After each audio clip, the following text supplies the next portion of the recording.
자, 오늘 말씀의 제목은 우리는 순교의 빚진 자들입니다 라는 제목으로 하나님 말씀 전하겠습니다. 올해가 좀 특별한 해입니다. 한국 선교 140주년 되는 해이고요. 아까 말씀드렸던 것처럼 이번 주 토요일 4월 5일이 되면 정확하게 우리나라 선교 140주년이 되는 그런 날입니다. 1885년 4월 5일이 부활절이었습니다. 야, 하필 어떻게 부활절날, 그 부활절날 언더우드와 아펜젤러가 우리나라로 들어옵니다.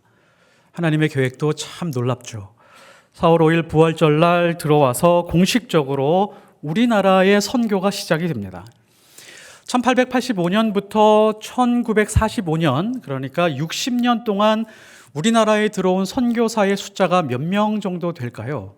한번 예상해 보시겠어요? 몇 명 정도가 선교사로 들어왔을까? 1529명이 들어왔습니다.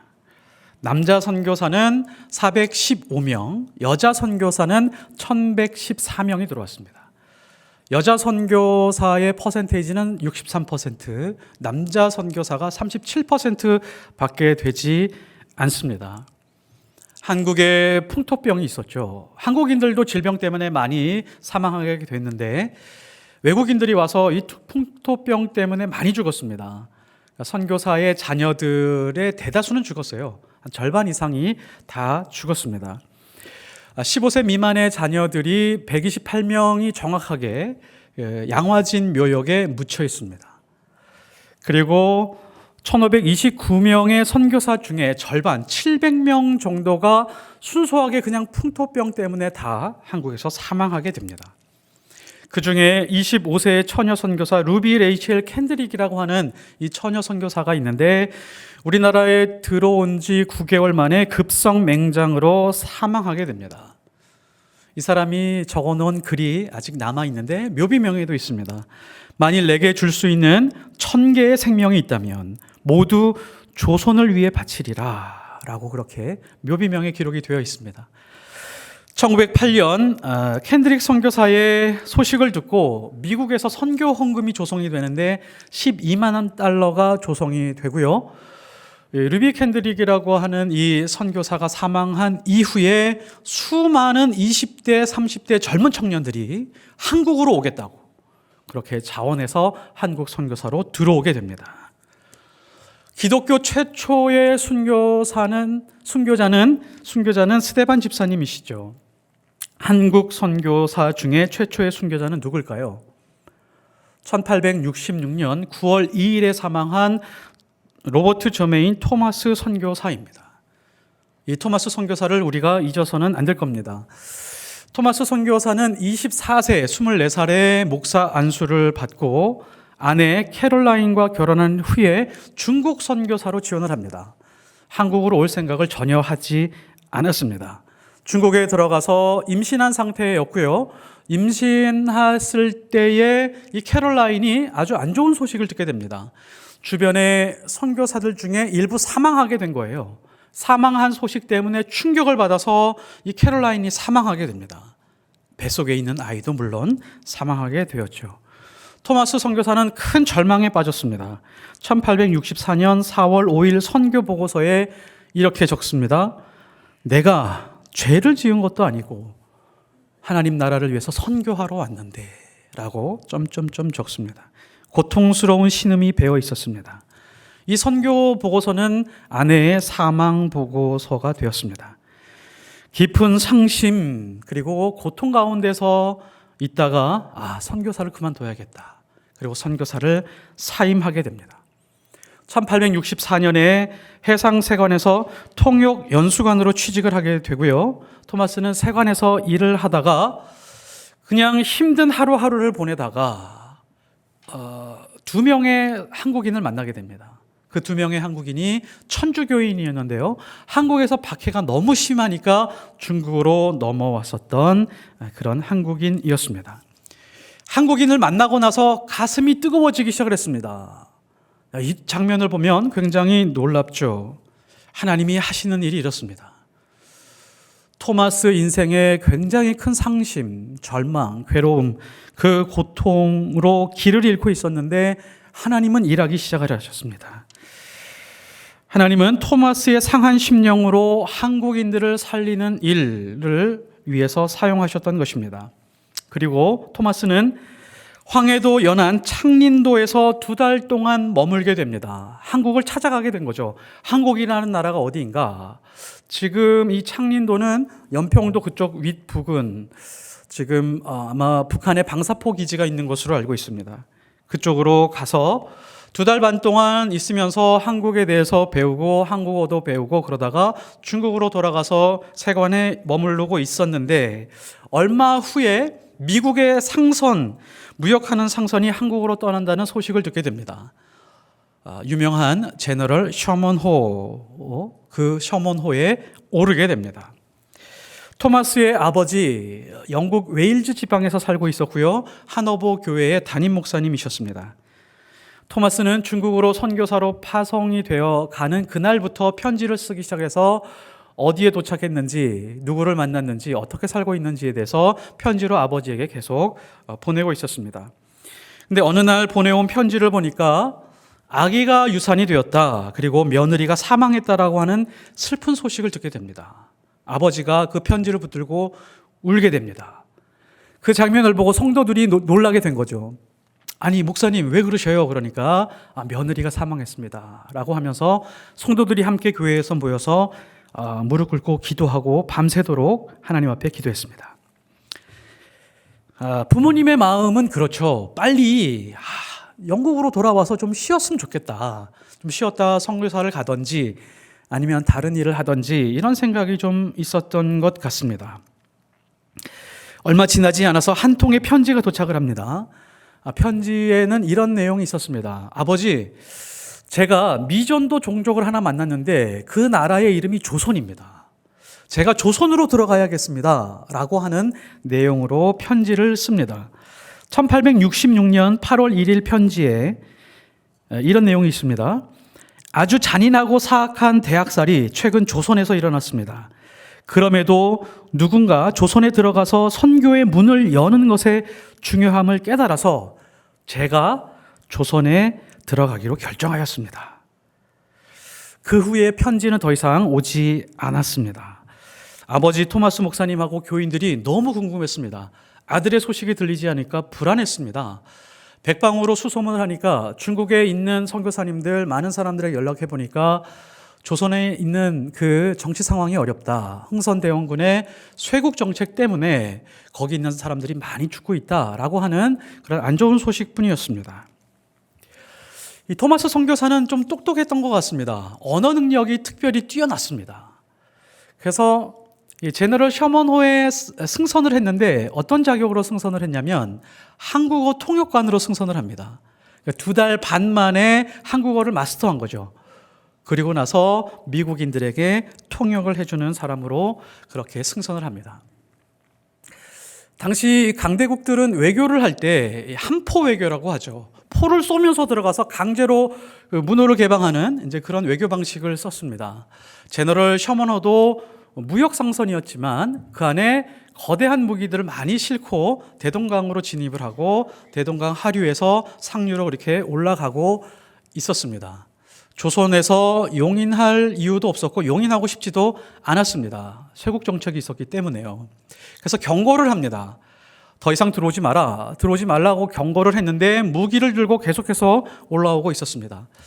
근데 한국인들이 참 똑똑한 것 같습니다. 저 배를 함락시켜야 되는데 어떻게 해야 되는가 이렇게 고민을 하다가 작은 배들을 10척을 묶습니다. 그 제너럴 셔먼호 그 위쪽 상류에서 10척을 묶어서 그 배 위에다가 나무를 실은 다음에 그 나무에 불을 붙였어요.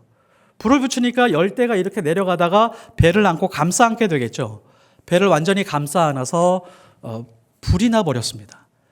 불이 나니까 그 배에 타고 있었던 많은 사람들이 배에서 뛰어내릴 수밖에 없었습니다. 뛰어내리는 족족 칼로 찌르고 창으로 찌르고 그러면서 죽이기 시작을 했습니다.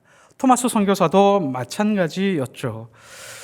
토마스 선교사도 스데반처럼 돌에 맞고 폭행을 당한 뒤에 평양관청의 무관이었던 박충건에게 목이 베어서 순교를 당합니다. 그때 나이가 27살입니다. 토마스는 자기를 죽이려고 하는 박충건에게 건네준 게 있죠. 우리가 잘 알죠. 성경책을 건네줍니다. 그때 상황을 박충건이 기록에 남겨둡니다.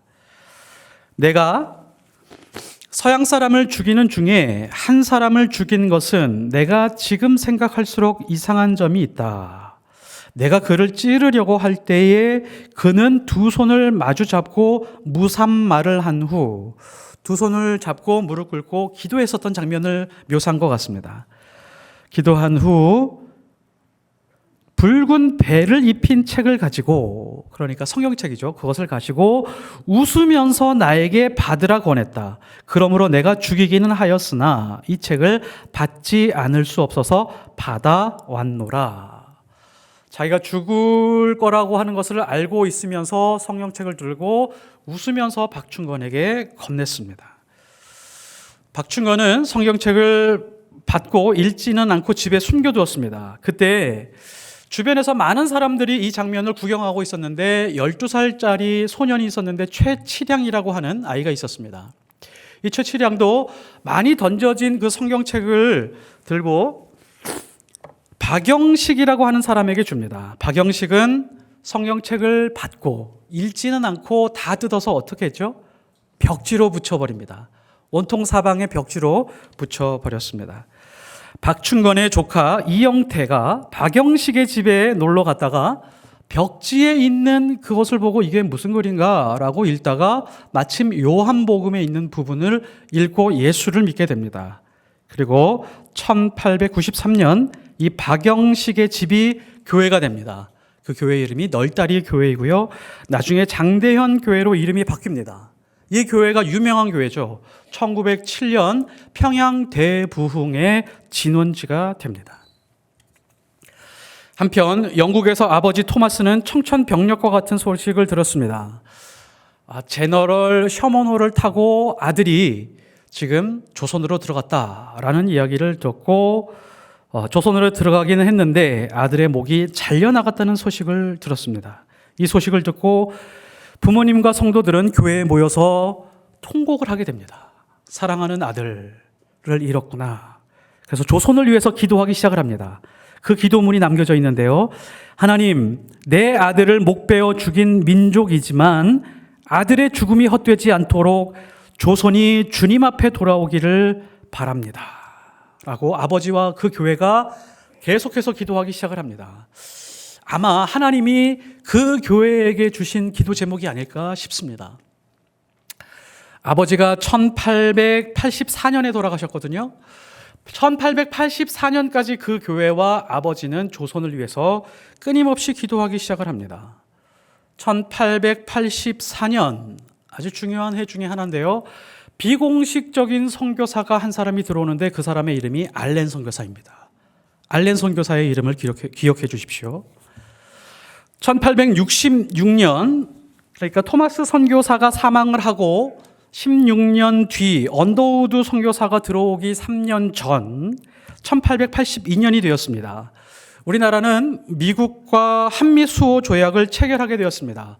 그러니까 쇄국 정책을 유지할 수 있는 힘이 없었습니다. 1883년 5월 미국과 비준서를 교환하게 되고요. 고종 황제는 미국으로 사절단을 파견하게 되는데 이 사절단의 이름이 견미단 혹은 보빙 사절단의 이름으로 파견하게 됩니다. 자, 샌프란시스코에서 워싱턴 가는 그 기차입니다. 여기에서 하나님이 놀라운 일을 벌입니다. 하나님이 이 기차를 주목하시고 하나님의 계획을 실행하십니다. 볼티모어 기차역에서 정차를 했는데 미국의 한 신사가 그 기차를 탑니다. 마침 보빙 사절단이 타고 있는 그 칸을 탑니다. 다른 칸이 아니고 그 칸을 탔는데 이 미국 신사의 이름은 가우처 목사라고 합니다. 가우처 목사가 놀랬습니다. 이 사람들은 도대체 어느 민족 사람인가? 라고 하면서 관심을 보이고 그 사람들에게 가서 말을 걸기 시작을 합니다. 이 가우처 목사님의 가슴 속에는 땅끝까지 복음을 증거해야 된다라고 하는 그런 뜨거운 선교에 대한 열정을 가지고 있는 사람이었습니다. 도대체 이 사람들은 누군가? 어느 나라에 온 사람들인가? 라고 이렇게 질문하고 3일 동안 가면서 대화하기 시작을 했습니다. 어느 나라에서 오셨습니까? 일본입니까? 중국입니까? 아니면 인도입니까? 물어보니까 조선이라고 하는 나라에서 왔습니다. 조선이라고 하는 나라가 있습니까? 그 나라는 혹시 미국과 그 수호 조약을 맺었습니까? 얼마 전에 맺었습니다. 혹시 그러면 기독교를 합니까? 아닙니다. 모릅니다. 잘 됐습니다. 라고 하면서 3일 뒤에 가우초 목사님이 내리고 교회로 달려갑니다. 교회에 가서 성도들에게 이렇게 말을 합니다. 나는 오늘 조선이라고 하는 민족을 만났습니다. 그곳에는 선교사님이 없다고 합니다. 이 나라에도 복음을 알리기 위해 선교사가 파송되어야 합니다. 그런데 여러분 한번 생각해 보십시오. 미국에서 조선까지 가려면 동부에서 일주일 넘게 기차를 타고 서부로 가서 2달 동안 배를 타고 태평양을 건너야 하니까 기차값이 필요하고요. 배값이 필요합니다.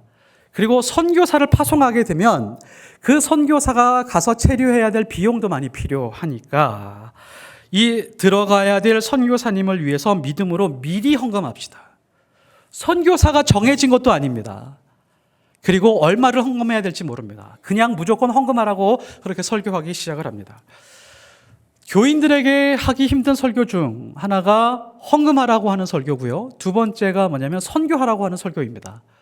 제일 듣기 싫어하는 설교가 1위, 2위가 그건데 가우처 목사님은 선교 헌금하라고 설교를 했습니다. 성도님들도 황당했죠.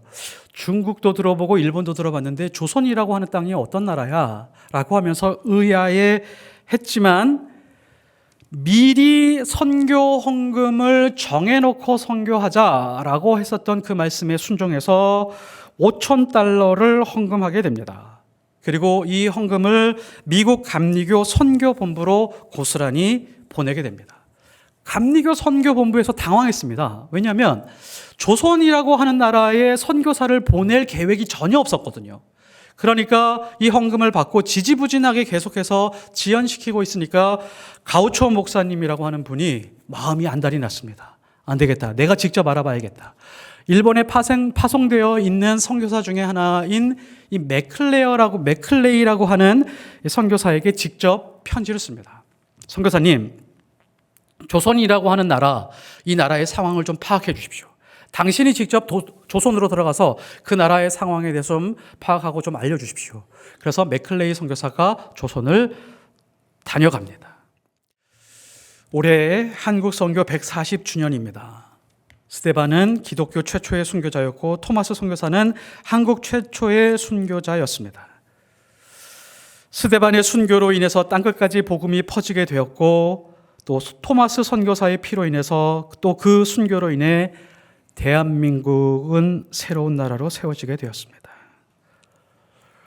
우리나라 대한민국 정치, 경제, 사회, 문화, 의료 그 어느 것 하나 빠짐없이 하나님의 손길이 닿지 않은 곳, 하나님의 섭리가 미치지 않은 곳은 단 한 곳도 찾아보기가 어렵습니다. 그 뿌리와 씨앗이 토마스 선교사의 피에 있습니다. 대한민국 헌법 아시죠? 최근에 몇 달 동안 헌법 이야기가 많이 나오고 있는데 헌법의 전문은 이렇게 시작합니다. 유구한 역사와 전통에 빛나는 우리 국민은 3.1 운동으로 건립된 대한민국 임시정부의 법통과 헌법 전문에요. 3.1 운동에 대해서 들어가 있습니다. 3.1 운동이 사실 하나님이 도와주신 운동 중에 하나인 게 3.1 운동이 일어났던 모든 지역, 한반도의 모든 지역을 다 지도에서 찍어보면 뭐하고 일치하냐면 교회에 있는 자리와 일치합니다. 교회가 있었던 그 터하고 정확하게 일치를 합니다. 그리스도인들이 태극기를 제작하고 혹은 문서를 제작해서 거기에 오는 사람들에게 다 뿌렸고 거기를 통해서 교회가 있던 자리를 통해서 태극기를 들고 대한독립 만세를 외치면서 기도하기 시작을 했습니다. 수많은 그리스도인들이 목숨을 바쳐 교회와 나라를 지켜내기 시작을 했습니다. 우리는 분명하게 순교의 빛을 지고 있습니다. 우리가 신앙생활하면서 하나님을 섬기면서 이 사랑의 빛을 놓쳐서는 안 됩니다. 이 빛을 놓치고 이 은혜의 빛을 놓치는 순간 우리의 욕심과 우리의 욕망을 채우는데 우리의 신앙을 성장시키고 발전시켜 갑니다. 바라기는 우리가 선교에 대한 다른 생각, 좀 더 깊은 생각을 가지고 우리 대한민국이 새로워지고 또 저 북한 땅이 새로워질 수 있는 계기가 있었으면 좋겠습니다. 제가 마지막으로 질문 하나 드리고 싶습니다. 하늘나라의 최고의 영광이 무엇일까요? 하늘나라에서 하나님이 인정하고 하늘나라에 있는 모든 백성들이 인정하는 최고의 영광이 무엇일까? 옛날에 부흥회 가면 우리 목사님들이 그런 얘기 많이 했습니다. 맨션에 사는 사람, 개털 모자 쓰고 사는 사람, 이렇게 얘기를 했던 분들이 많이 계신데 최고의 영광을 누릴 수 있는 사람이 누구일까요? 순교자들입니다. 성경에 나와 있는 모세, 성경에 나와 있는 아브라함, 성경에 나와 있는 위대한 인물도 하나님께서 칭찬하시겠지만 예수 그리스도의 길을 가겠다고 예수님의 그 사랑을 안고 이 땅에 피를 뿌리고 죽어섰던 그 생명들을 하나님은 최고의 영광으로 빛나게 하실 것입니다. 요한계시록 6장 9절에서 11절을 보면 다섯째 인을 떼실 때에 내가 보니 하나님의 말씀과 그들이 가진 증거로 말미암아 죽임을 당한 영혼들이 이 땅에서 순교한 영혼들이 하나님의 말씀과 그들이 가진 증거를 가지고 하나님 앞에 말씀을 하고 있습니다. 제단 아래에 있어 큰 소리로 불러 이르되 거룩하고 참되신 대주자여 땅에 거하는 자들을 심판하여 우리 피를 갚아주지 아니하시기를 어느 때까지 하시려 하니 각각 그들에게 흰 두루마기를 주시며 이르시되 순교한 그 사람들에게 하나님께서 특별한 옷을 입혀주셨습니다.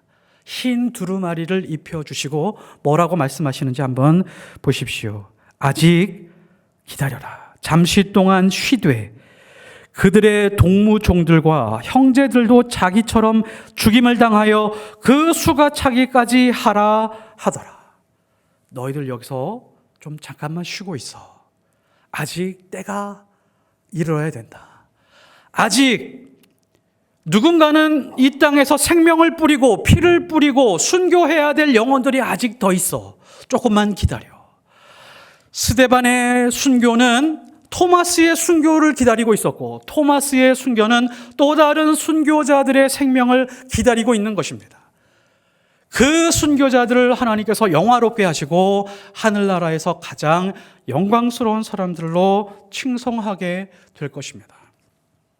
우리는 순교에 큰 빚을 졌습니다. 하나님께서 우리 교회나 교회에게 이런 것을 요구하실 수 있었으면 좋겠습니다. 너희들이 세상에 나가서 누군가를 위해서 피 흘릴 수 있느냐? 그리고 우리는 이렇게 하나님 앞에 응답하는 것입니다. 하나님, 누군가를 위해서 피 흘리는 사람이 필요하다면 저희를 사용하여 주시옵소서 라고 하나님 앞에 기도할 수 있는 교회가 우리 포이에마가 되었으면 좋겠습니다. 하나님의 작품의 극상품은 무엇이냐면 사실 말하기 힘들지만 순교자들입니다. 우리는 이 땅에서 잘 먹고 잘 살고 하나님의 영화를 누리고 복을 누리고 형통하면서 간증하면서 사는 것도 좋지만 하나님 마음 깊은 곳에 있는 것은 누군가 또 한 사람, 하나님을 알지 못하는 나라에 가서 하나님을 핍박하고 또 예수 그리스도를 부인하는 그 나라에 가서 피를 뿌릴 수 있는 그 한 사람을 찾고 있을 수도 있습니다. 누군가를 위해서 피 흘릴 사람이 필요하다라고 하면 포이에마가 그것에 대해서 응답할 수 있는 교회가 되었으면 좋겠습니다.